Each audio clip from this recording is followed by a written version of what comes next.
This episode is brought to you by Green Oak Accounting.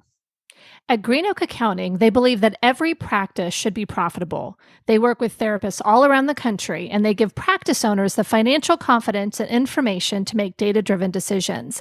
They want their clients' businesses to be profitable so they can focus on fulfilling their mission. If you're interested in speaking with a member of their team, visit their website at greenoakaccounting.com today and listen at the end of the episode for more information. This episode is also brought to you by Thrizer. Thrizer is a modern billing platform for private pay therapists. Their platform automatically gets clients reimbursed by their insurance after every session. Just by billing your clients through Thrizer, you can potentially save them hundreds every month with no extra work on your end. The best part is, you don't have to give up your rate. They charge a standard 3% processing fee. Listen at the end of the episode for more information on a special offer from Thrizer. You're listening to the Modern Therapist Survival Guide, where therapists live, breathe, and practice as human beings. To support you as a whole person and a therapist, here are your hosts, Curt and Katie Vernoy. Welcome back, Modern Therapists. This is the Modern Therapist Survival Guide. I'm Curt Widhelm with Katie Vernoy, and this is the podcast for therapists, things that we should be aware about. And this week, we are bringing to light some things that have been around for a while, talking about some scams that target therapists, ways that you can protect yourself, and just things to be aware about. And first, we should probably address the biggest scam out there for therapists, which is grad schools convincing you that this is a lucrative profession. Not quite a scam, but certainly if you're considering being a therapist, I think that there are a lot of different ways that you can make a decent living, but saying that it's a super lucrative career as is, that's not exactly true. More seriously, though, there's a number of scams that have been around for years that tend to start to target people, usually off some of those professional directory listings. They just kind of go down the list, and Katie and I have found a few of them. We've been attempted targets of a few of them. I guess we'll just kind of go through this a little bit here. Katie, what's the first one that you want to address?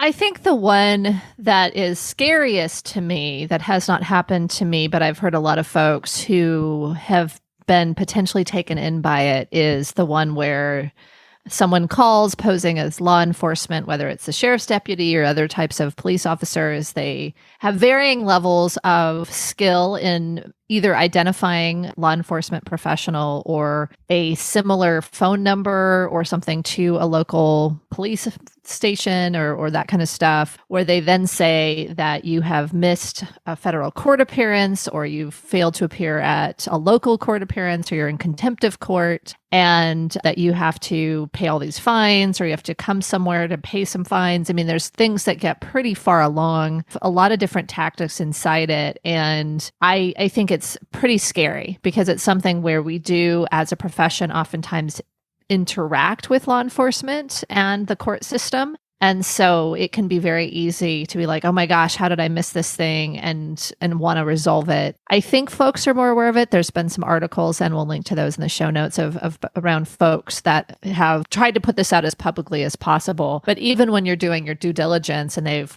used the name of someone who's readily available on a website, and they've used a phone number that's, pretty similar, I think it can be hard to parse that out, especially with the intensity of what you've done wrong, This one really relies on our inherent appeal to authority. That Sure. It relies on us having kind of a initial, being thrown off, being, really not operating out of our wise mind, and then just following the orders of authority.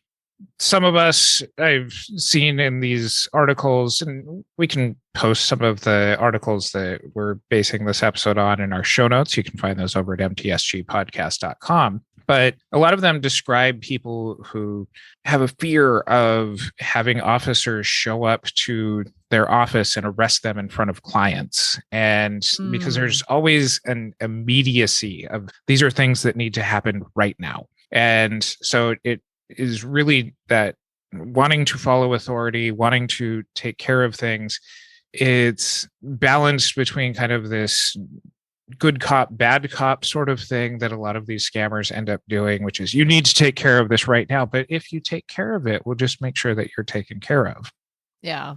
And it also usually seems to involve people needing to pay in things either like cash or gift cards because their payment processor systems are down. These are things where in your response to them, you are better off just kind of calming down.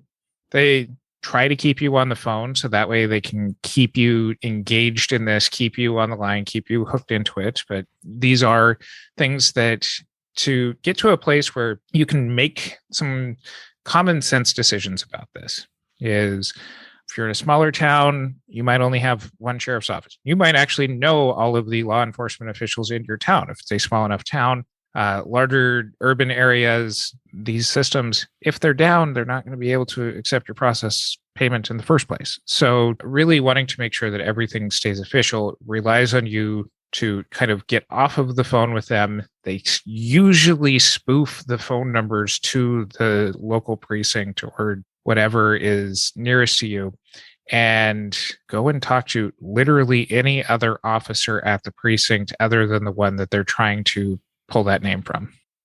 And some of that, I think, requires, like you said, getting into wise mind. Some of it requires having the ability to navigate the system. And I think, this is something, and this is as a woman, there have been times when if I am not convinced that the person pulling me over is actually legitimate, I should drive to the police station. And I think this is similar advice. If you're not sure that the person that's showing urgency that you respond right now to this thing is who they say they are, actually go to police station and determine that out.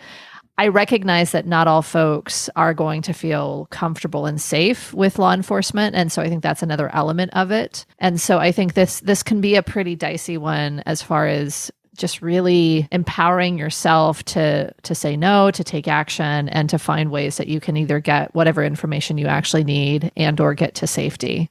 A different version of this one that I've heard of is people posing as the IRS and running through a kind of very similar sort of procedure. I've talked with CPAs who have said that the IRS will never call you, that you will always receive information from them via mail. So part of this is really just understanding that go through the official channels. If you are in trouble, you seem very cooperative in the first place, but don't rush to necessarily do this. If you're really that much in trouble with things, contact your attorney in the first place and see what they advise as well. But knowing that this is a fairly common one that's out there, you're not alone in this one, and rely on kind of the collective experience of people who have been targeted with this. And most of the scams seem to be trying to tell someone that they are in trouble. And if you just pay me, this trouble will go away. And to me, I mean, obviously, a lot of these scams are trying to get money. Just some way getting money or using your business as a way to be able to use like a stolen credit card or something like that. And we'll go into that in a little bit. But to me, another one like this is somebody contacting you through your website contact form and saying that you're using copyrighted images and that they're going to go after you and you just pay this fee. And I think this one, I think probably there are some really strong ones there, especially if they're targeting like known website builders who are using, the same pictures over and over again or something like that, because then you didn't pick the picture, you didn't, you don't know the provenance of the picture that you picked. But they also are targeting other folks, and somebody's like, I took that picture. And so like sometimes, it can, as a community, if we communicate together, we can identify like, yeah, this isn't exactly legitimate. But I think it's something where, even legitimate claims where maybe you got it from Unsplash or Pexels or whatever, and it was free at the time. If you don't have the provenance for it, you may end up having to either take it down or pay a fee to have it on the website if it's now a paid only picture. But usually folks, if they come after you and say something and you're not sure, again, don't immediately respond. Like get your ducks in a row and then take those ducks and decide what you're going to do.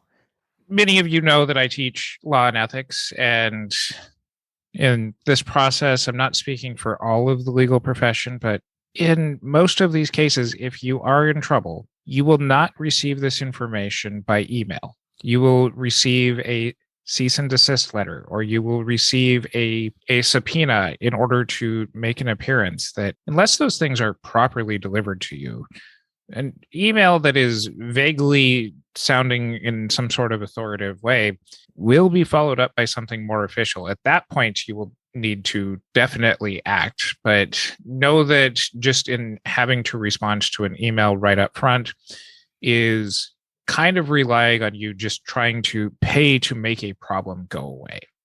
And it's not to say that these things aren't sometimes valid.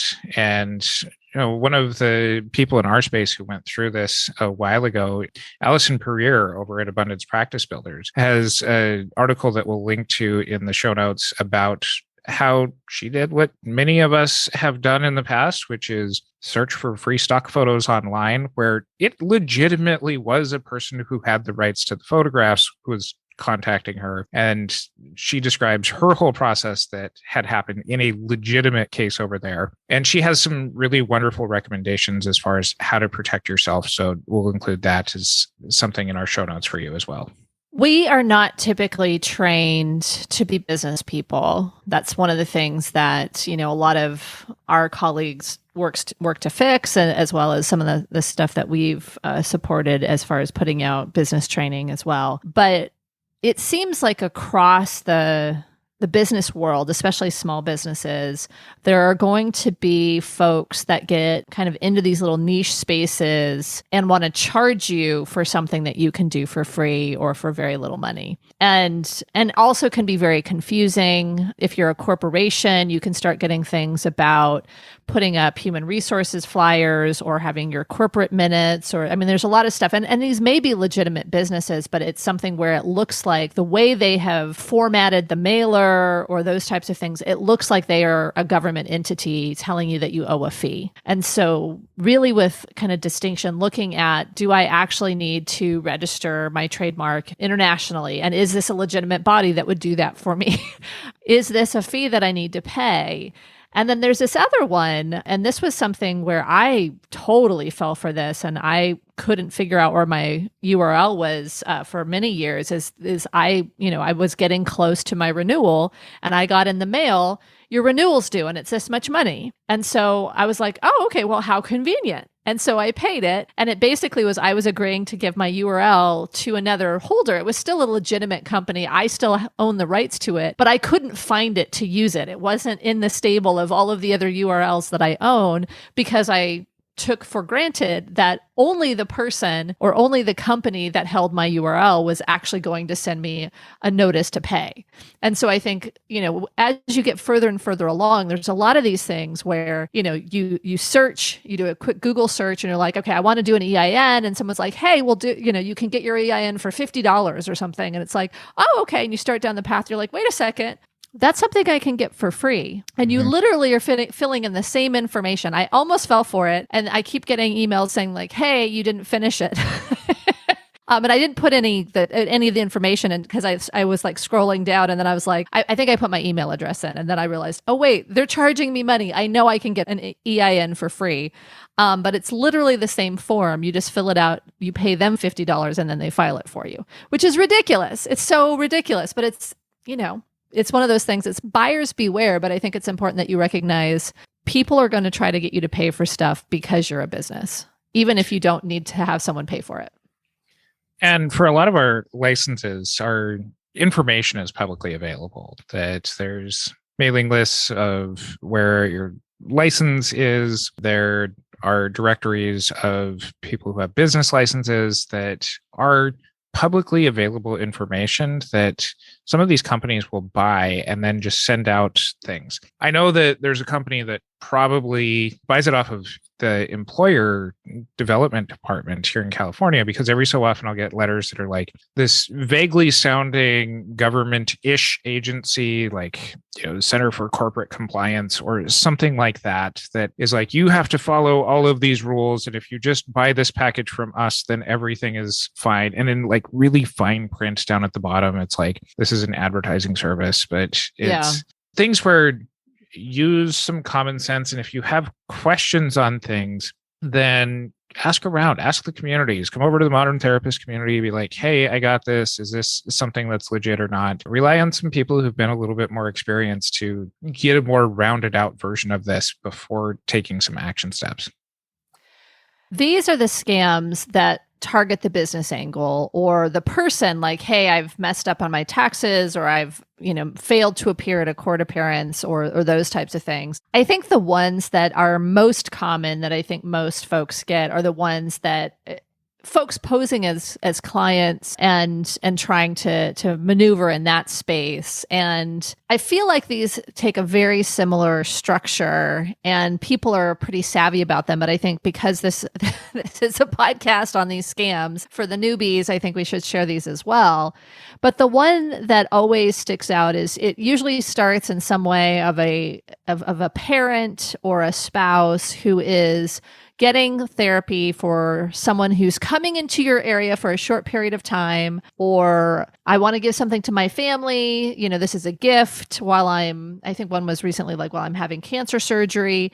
Like there's a lot of different little mechanisms where it's, hey, I'm an adult. I'm trying to get therapy for my adult family members, one or more family members, and I'm going to pay you. And usually if you keep going down the rabbit hole with this person, then it gets to a place where they pay you too much and then ask for a refund for the difference, or for you to pay forward to a driver or someone who is going to be providing the rest of the services for their family members because they have some issue that they can't do it or whatever. And those always seem like red flags. But I think with this one, I've been able to cut it off at a number of different parts just based on kind of how I operate and what I think is appropriate. But I'm curious how you've interacted with these ones before I jump into my stuff.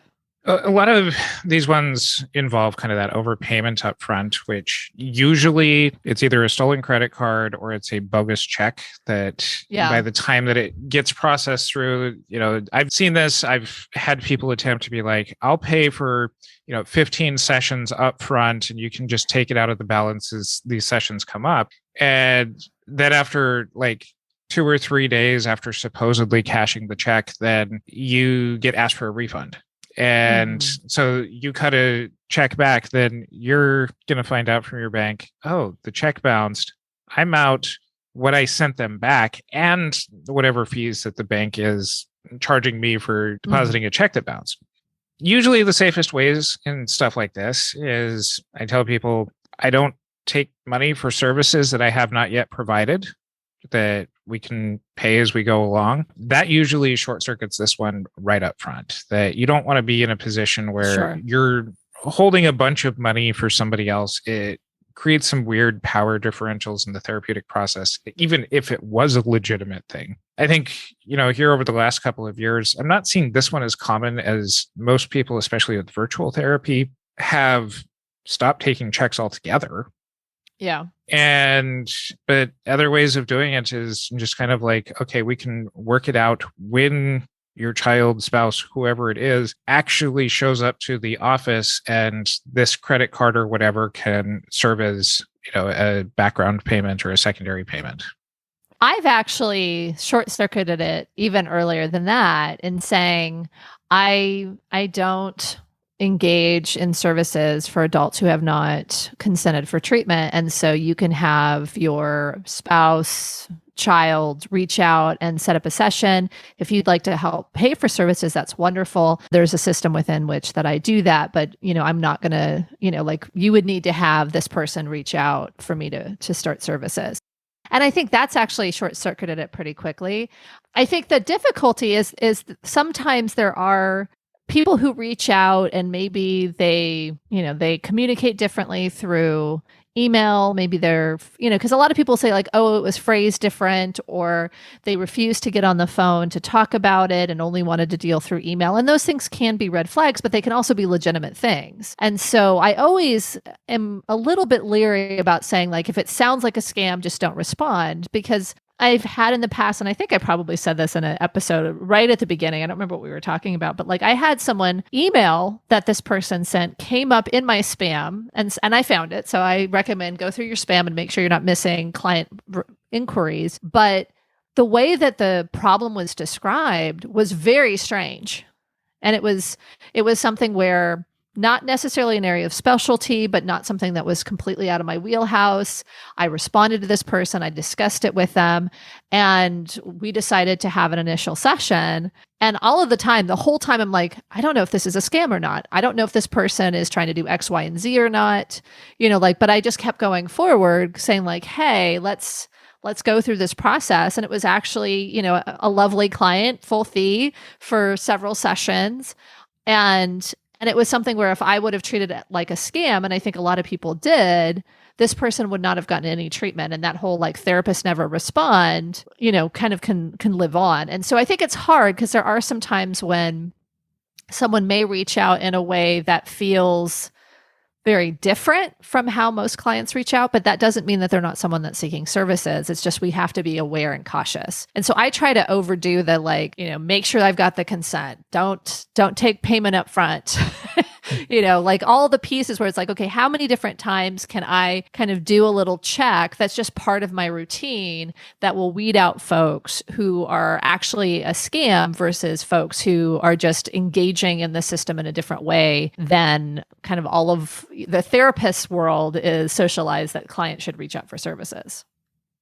Another one that I came across, I'll give credit to Joe Borders. He's an MFT up in the Sacramento, California area, and we'll link to his site that also links to a few of our things that we've discussed already. Apparently, people are also receiving text messages or emails that seem to be under some sort of services around like, hey, my wife and I, or my daughter or I want to talk to you about this, and has a link. I've always been taught, don't click on unsolicited links that you don't know where they're going.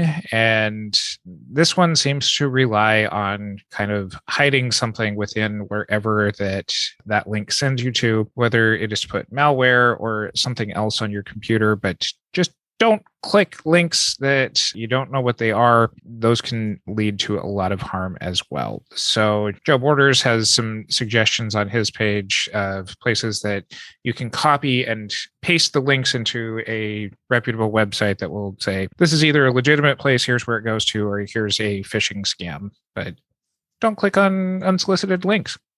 Yeah. And I think some of this stuff is just, okay, what are the scams or the ways that people are targeted in the world? And at some point, I think there was a cybersecurity presentation that I saw, and oftentimes folks will not spoof email accounts, but they will make email accounts that are very, very similar. So it'll be like google.somethingcool.com, and people will just see the Google or they'll see whatever, and they'll think that it's coming from a legitimate Google email address, and will click a link or will respond and all of those things. And so I think phishing schemes and all of that stuff are pretty common. And so, I would even recommend kind of, if you're getting a lot of communication that you're not sure about, or for folks with group practices, different things like that, I think a cybersecurity training could be very helpful, because there's a lot of different ways that businesses are targeted. And as your business gets bigger, there's going to be different types of things that are targeted versus smaller businesses. And this was something that I think that in some of the world of Facebook, therapist Facebook groups, I saw this, John Edwards was the person that kind of posted about this. But because we're small, legitimate businesses, we have websites, we have, email addresses, we have all those kinds of things that folks who steal identities and credit cards and stuff like that may try to charge stuff and see if the credit card is still good, so that they can then go off and use a stolen credit card. So it's not about targeting you in particular. It's about checking from a small business where you might just take a copay so they can do a quick $15 charge, and people don't necessarily worry about it until much later when they realize their credit card has been stolen, or their identity has been stolen. And so, people have gotten calls from somebody saying like, hey, you charged a whole bunch of money to my credit card that wasn't mine. I'm not your client. And I think those things, sometimes it's one thing, but sometimes it's folks trying to test out credit cards that they've already stolen. And so it's just that, you've got a business that is easy to hide a charge in.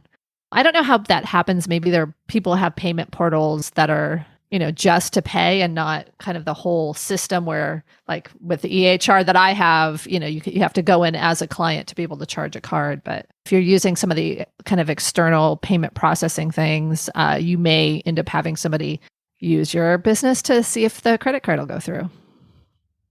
So a lot of just general practice advice on these kinds of things is be curiously skeptical when you are receiving unsolicited calls. That, I've also seen versions of these of like people posting from licensing boards that you're in trouble with them. That be skeptical of these things, hang up, call legitimate numbers from the offices of these departments. And if nothing else, let those departments know, let your professional organizations know of, these are the kinds of messages that I'm receiving. Those organizations will usually have some kind of response that they blast out to their members or their licensees. Hey, there's a scam going around. Be aware of it.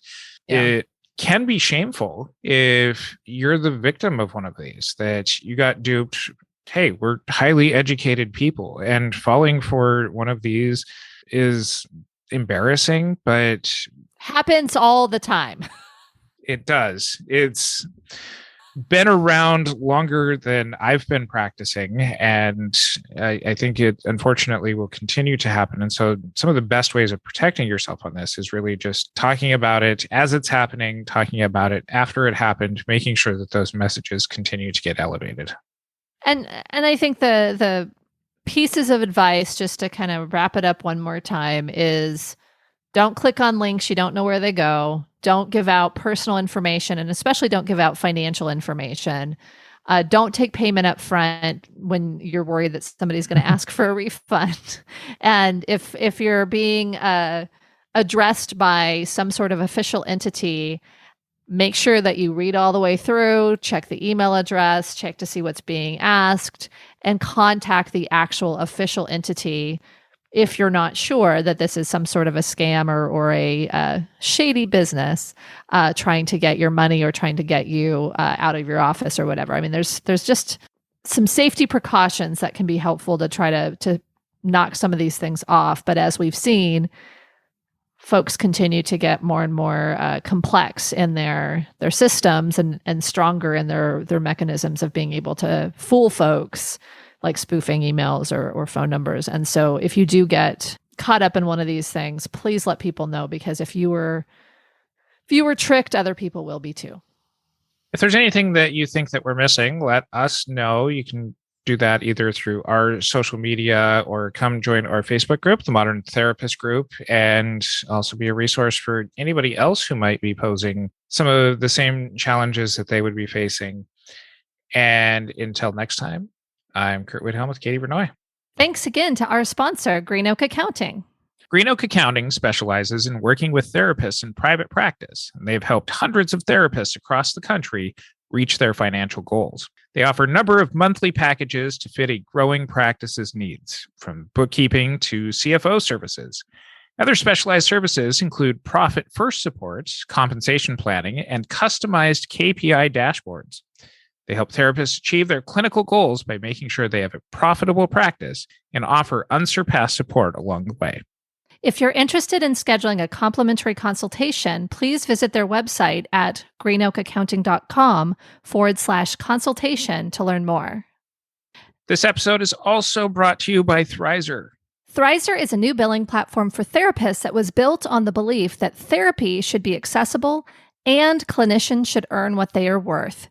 Every time you bill a client through Thrizer, an insurance claim is automatically generated and sent directly to the client's insurance. From there, Thrizer provides concierge support to ensure clients get their reimbursement quickly, directly into their bank account. By eliminating reimbursement by check, confusion around benefits, and obscurity with reimbursement status, they allow your clients to focus on what actually matters rather than worrying about their money.